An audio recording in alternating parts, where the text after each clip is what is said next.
It is time now for our business headlines, and for a little help with that, let's bring in the Money Men, business and markets analyst and Newsmax contributor, Seth Denson, and America's accountant, Professor Dan Geltrude. Good morning, gentlemen.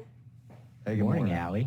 All right, I want to start with the markets. A rough end to a bad week for the markets. The Dow dropping 450 points, while the S&P fell 84. The NASDAQ following suit with a big hit of 385 points. Seth, where do we go from here? Boy, there's the million-dollar question. Quite literally the million-dollar question.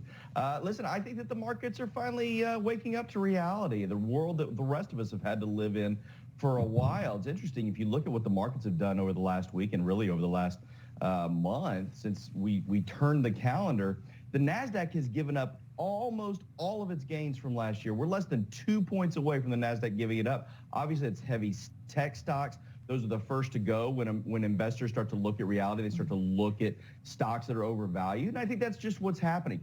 My hope is that as we go through the remainder of 2022, investors start to look at the business fundamentals of those stocks, and perhaps we can get back on a normal track, not this crazy one where emotion is driving the market. Yeah, it's like a roller coaster. Dan, your thoughts? Well, the market has been frothy. I think everybody knows that from the standpoint of, hey, there's just perhaps too much overvaluing of these stocks. I think that's true. However, the reaction I think that we're seeing right now is quite frankly tied to inflation and thereby tied to these pending interest rate hikes.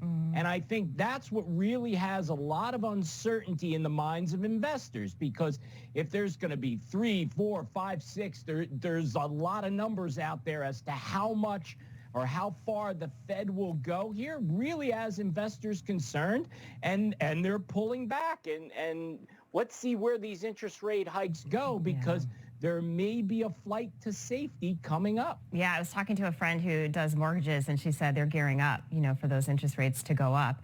All right, so let's talk about the Winter Olympics in China. It's drawing a lot of controversy, as many Americans, they're calling for CBS to boycott the games, while others are telling corporate sponsors to pull ads. Dan, will you think this is a smart move for these big companies? Well, here's what these big companies are up against. China is a huge market. There's over 1 billion people there, which represents a lot of potential sales.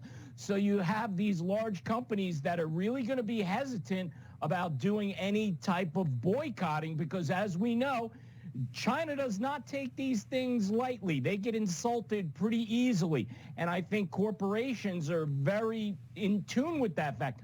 Unlike, it seems, that they'll boycott a whole bunch of stuff in the United States, but when it comes to China, they're a heck of a lot more tentative. Yeah, Seth, I want to get your take on this.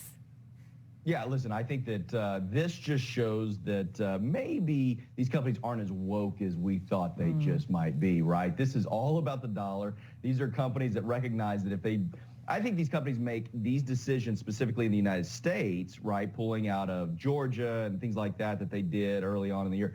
I think they do that in large part because they think that, well, we won't lose market share. It'll gain us some market share. Americans don't boycott. They talk about boycotting. Well, to Dan's point, China will. And so it just shows the hypocrisy of these companies who, on one hand, will say, no, we believe this. But if it comes to hitting their share price, well, they're certainly going to believe a different way. Yeah, follow the money, right? Going from controversial Olympics to a controversial former Olympian, Alison Maloni, a former speed skater, now charged with stealing millions in COVID relief money. Seth, she's not the first. I mean, does the government have any authority to fix this? What's going on here? Well, listen, this is just what happens when the government throws a program out there without really good guardrails. But fraud within government handouts is nothing new. I think I read a report yesterday. There's over 120 people that have been indicted on PPP fraud. There was another report last week that showed the vast majority of PPP money didn't actually get to payroll, which is what the payroll protection program was supposed to do. And a lot of businesses looked at this as a way of, hey, this, at worst case scenario, it's a 1% loan. So, yeah, the federal government needs to prosecute these, but going forward, they need to set better guardrails and understanding so that this stuff just doesn't happen. Yeah, I mean, Dan, I can't imagine, you're in accounting, right? I remember working with my accountant for the PPP. It was pretty easy, to get the money, and then it's a matter of, like, are they really tracking if people are actually using it for payroll, because so many people got this.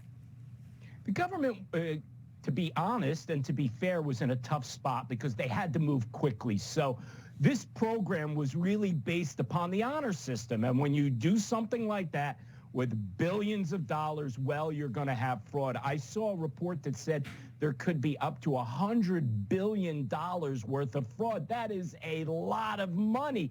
So listen, those that are out there that committed fraud, and it can be proven, and listen, I believe in due process and the presumption of innocence for everyone. However, if these people are ultimately found guilty and doing something like this, you throw the book at them because, as I said, it was the honor system, and they betrayed the trust of the American people. Yeah, absolutely. I want to move on to kind of an interesting story here. So Coca-Cola, hoping you're thirsty for its newly designed cans for its flavored and zero sugar products, as well as a new mocha flavored drink. Seth, Coca-Cola, they tried tinkering with the formula before. Remember that? It didn't work. So do you think this will make sense? Do you think you're going to try the new mocha Coke? That sounds, I don't know, it doesn't sound too good to me. You know, I think what Coke is probably recognizing here is if they don't do something, they don't bring something that gets us talking about it here on Wake Up America, maybe they're losing out on opportunity, and maybe that's it. This particular soda flavor, yeah, don't put it in my fridge. I'm fine. Let's leave it alone. If it ain't broke, don't fix it. That's kind of the way that I approach things. But hey, for all these mochaccino latte people that now want some soda in that, well, God bless you. You got it. All right, we got to leave it there. Dan, I'll get your take on the next hour on this. I'm interested to hear what you think. Seth and Dan, thank you so much. We'll see you in the next hour. That sounds cute.